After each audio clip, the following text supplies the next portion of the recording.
안녕하세요. 여러분께 가장 멋진 책을 소개해주는 북스오피스입니다.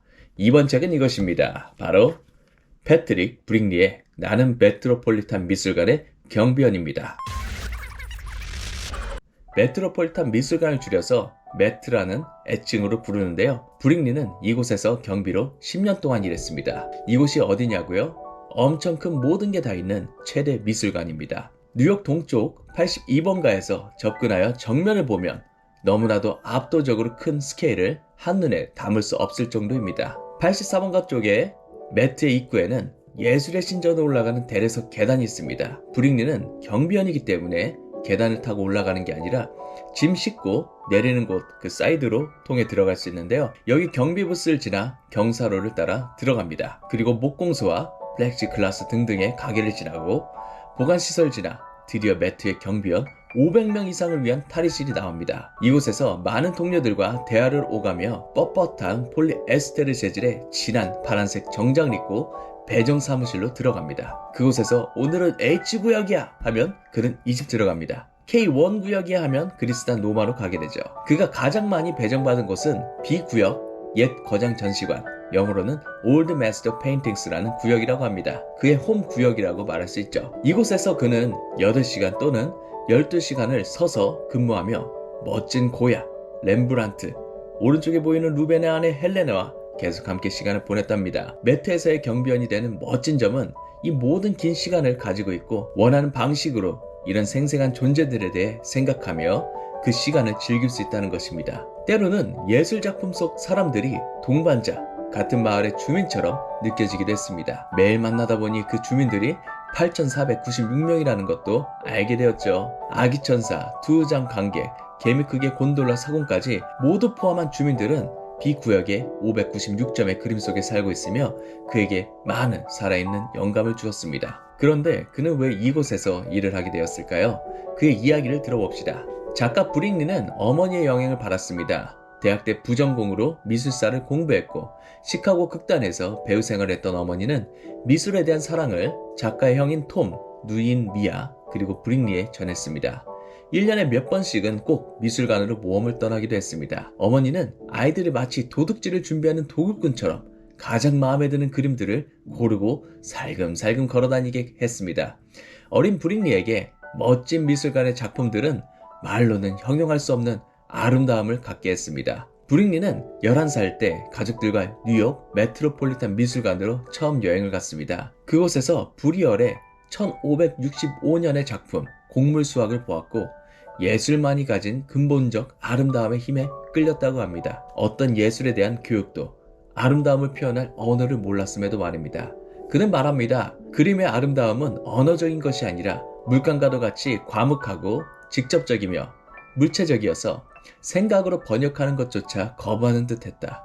그래서 그림에 대한 나의 반응은 마치 새 한 마리가 가슴속에서 퍼덕이듯 내 안에 갇혀 있었다. 7년 뒤 대학에 진학하며 뉴욕으로 넘어간 브릭리는 미술사 강좌에 끌렸습니다.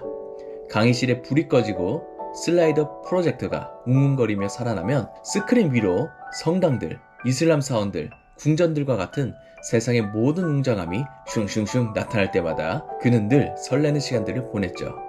때마침 뉴욕 메트로폴리탄 미술관에는 그가 좋아했던 브리얼의 기획전이 열리고 있었죠. 브리얼 전시회를 방문한 날 그는 큐레이터들이 작품 캡션에 빼곡히 짜놓은 모든 단어를 흡수하는데 열중했습니다.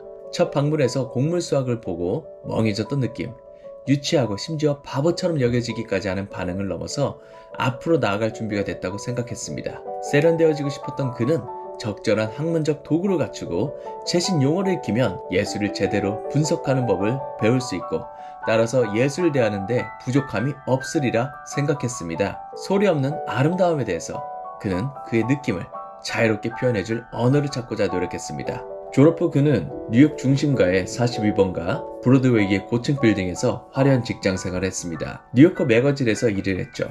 모든 것이 화려했습니다. 그런데 바로 그때 그의 형 퀸즈에 살고 있는 톰이 아프기 시작했습니다. 연조직 6종이라는 이름에 암에 걸린 것입니다. 더 이상 브로드웨이의 화려함은 브릭리에게 중요하지 않았습니다. 중요한 건 퀸즈에 있는 톰의 아파트였고 베스 이스라엘 병원의 병실이었습니다. 형이 죽자 그는 마철루의 사무실로 복귀하고 싶지 않았습니다. 온종일 아름답기만 한 미술관이란 세상에서 시간을 보내면 어떨까? 혹시 경비원이라면 가능하지 않을까? 라는 생각을 했습니다. 그렇게 그는 메트로폴리탄 미술관의 경비원이 되었습니다. 경비원이 되고 수많은 작품들과 함께 살다 보니 예술작품을 책으로 배우는 것과 직접 대면하는 것이 얼마나 차이가 나는지를 느꼈습니다. 책 속의 정보는 예술작품에 대한 지식을 진일보시키지만 예술작품을 실제로 보는 것은 그를 멈추게 했습니다. 마치 예술은 주제에 관해 몇 가지 요점을 하는 것이 대단하게 여겨지는 세상을 경멸하는 것처럼 보였습니다.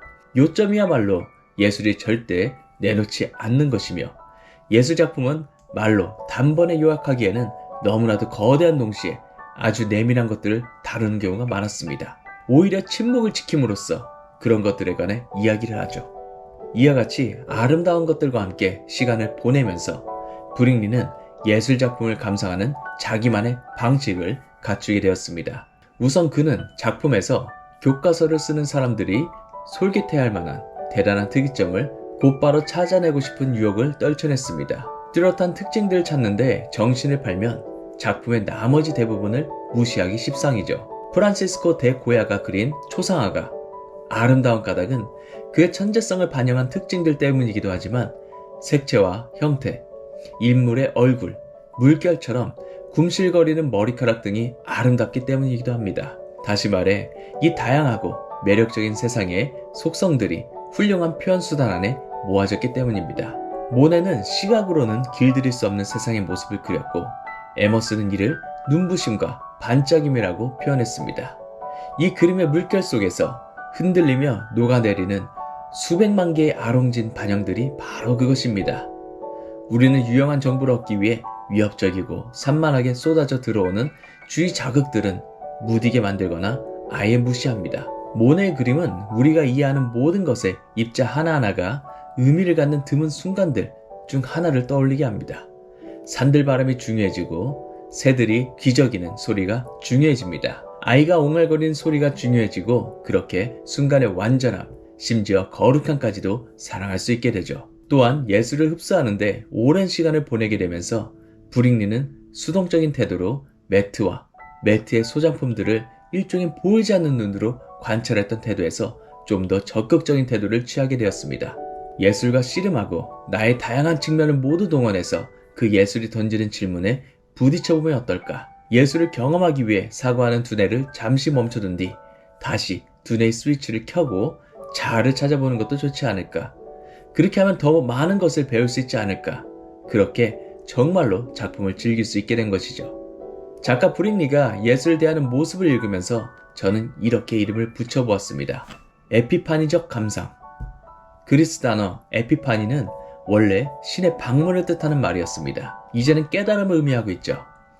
그리스 사람들은 깨달음이나 창의성이 자기 내면에 있는 것이 아니라 외부에 바로 신에게 있는 것이라 생각했습니다. 그 신이 방문할 때 우리는 깨닫게 되는 것이죠.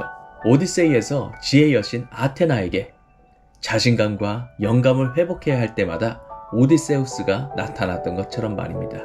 그런 느낌 말입니다. 상태가 별로인 채로 돌아다니는데 갑자기 기분이 좋아지고 조금 전까지 불가능하다고 느꼈던 일을 하는데 필요한 에너지와 용기가 생기면서 정신이 또렷해지는 느낌 말입니다. 브릭리에게 예술작품은 마치 신의 인격체와 같습니다.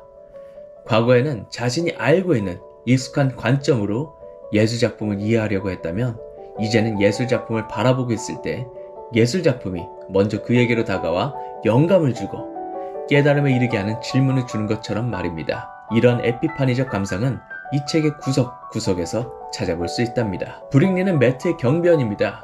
경비원으로 일하는 것은 단지 예술작품들 사이에서만 일하는 것은 아닙니다. 매년 700만 명의 사람들이 매트로 들어옵니다. 그들은 그를 보고 그에게 다가갑니다.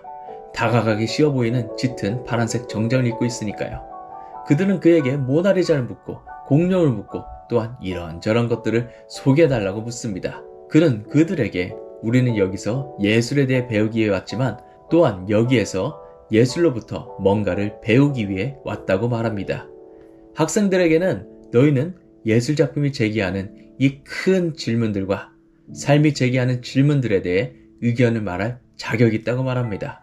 브릭리는 경비원 가드 생활을 하면서 동료들과 있었던 생동감 넘치는 이야기들을 책에서 많이 전합니다. 정말 재밌습니다. 경비원 생활 5년이 되었을 때 그는 아들 올리버가 태어났습니다.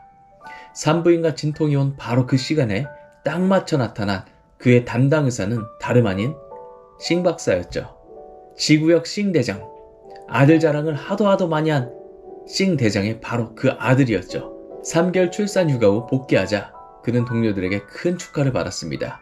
그리고 2년 뒤 딸 루이스가 태어났죠. 한때 브릭리의 삶의 중심에 구멍이 났던 상실감들은 서서히 사랑하는 가족과 멜트의 동료들과의 추억으로 메워져 있었습니다. 인생은 깁니다. 브릭리는 이제 구석에 서서 사람들을 지켜보는 대신 그들을 이끌고 다니면서 글자 그대로 세상을 탐험하게 해주고 싶었습니다. 결국 매트와 작별을 하고 도보 관광 안내자가 되어보기로 결심을 하죠.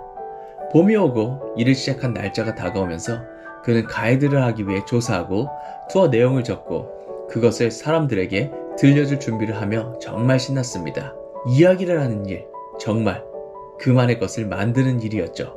마지막 날 그는 그의 절친, 나이는 몇 곱절이지만 정말로 많은 것들을 통했던 지구 반대편 토고에서 태어난 조셉과 인사를 했습니다. 조셉은 이렇게 말했습니다. 캐세라 세라. 어떻게든 되겠지. 하지만 우리 젊은 친구, 자넨 세상으로 나가서 큰 돈을 벌어. 혹시 그렇게 못한다 하더라도 누가 뭐라 하겠어? 사랑하는 아이들이 있잖아. 이미 잘하고 있는 거야. 올리버가 12살, 루이스가 10살 정도가 되면 가나로 한번 놀러와. 그리고 브릭리는 일을 하면서 그가 정말로 사랑했던 작품들에게 인사를 하며 일을 마무리했습니다. 크로스 대리석 조각상, 시모네티 양탄자, 곡물수학, 십자가에 못 박힌 예수, 그리고 그때 느꼈던 가슴 깊숙한 곳에서 우러나오는 그 메시지를 바로 우리에게 던지며 이야기를 마칩니다. 당신은 지금 세상의 축소판에 들어서고 있습니다. 메소포타미아의 비옥한 게펄에서 파리의 센강 서쪽 리브고시의 카페에 이르는 드넓은 땅과 그 너머 수많은 곳에서 인류는 정말이지 놀라운 성취를 이루어냈습니다. 먼저 그 광대함 속에서 길을 잃어보십시오. 인색하고 못난 생각은 문 밖에 제쳐두고 아름다움을 모아둔 저장고 속을 자유롭게 떠다니는 작고 하찮은 먼지 조각이 된 것 같은 느낌을 즐기십시오. 가능하면 미술관이 조용한 아침에 오세요. 그리고 처음에는 아무하고도, 심지어 경비원들하고도 말을 해보지 마세요. 모든 것을 받아들일 준비가 됐다면 눈을 크게 뜨고 끈기를 가지고 전체적인 존재감과 완전함뿐 아니라 상세한 디테일을 발견할 만한 시간을 스스로에게 허락해보세요. 감각되는 것들을 묘사할 말을 찾을 수 없을지도 모르지만 그래도 거기에 귀를 기울여보세요. 어쩌면 침묵과 정적 속에서 범상치 않은 것 혹 예상치 못했던 것을 경험하는 행운을 누리게 될지도 모릅니다. 예술품의 제작자, 문화, 의도된 의미에 관해 알아낼 수 있는 건 모두 알아내세요. 그것은 보통 우리 자신을 겸손하게 만드는 과정입니다. 그러나 어느 시점이 되면 방침을 바꿔 자신의 의견을 내세워보고 싶은 마음이 들 겁니다. 우리가 사는 세상을 우리와 다름없이 오류투성인 다른 인간들이 어떻게 해석했는지를 두 눈으로 직접 볼 수 있는 것이 바로 매트입니다. 여러분은 예술이 제기하는 가장 거대한 문제들에 대해 의견을 피력할 자격이 있습니다. 그러니 아무도 자기 생각을 들을 수 없다는 사실에 기대어 용감한 생각, 탐색하는 생각, 고통스러운 생각 혹은 바보 같을 수 있는 생각들을 해보십시오. 그것은 맞는 답을 얻기 위함이 아니라 우리가 늘 사용하는 인간의 정신과 마음을 더 잘 이해하기 위함입니다. 매트에서 애정하는 작품이 어떤 것인지, 배울 점이 있는 작품은 무엇인지, 살아가는 데 필요한 연료가 될 작품은 또 어떤 것인지 살핀 다음 무엇인가를 품고 바깥 세상으로 나아가십시오. 그렇게 품고 나아간 것은 기존의 생각에 쉽게 들어맞지 않고 살아가는 동안 계속 마음에 남아 당신을 조금씩 변화시킬 것입니다. 이상 북스오피스였습니다.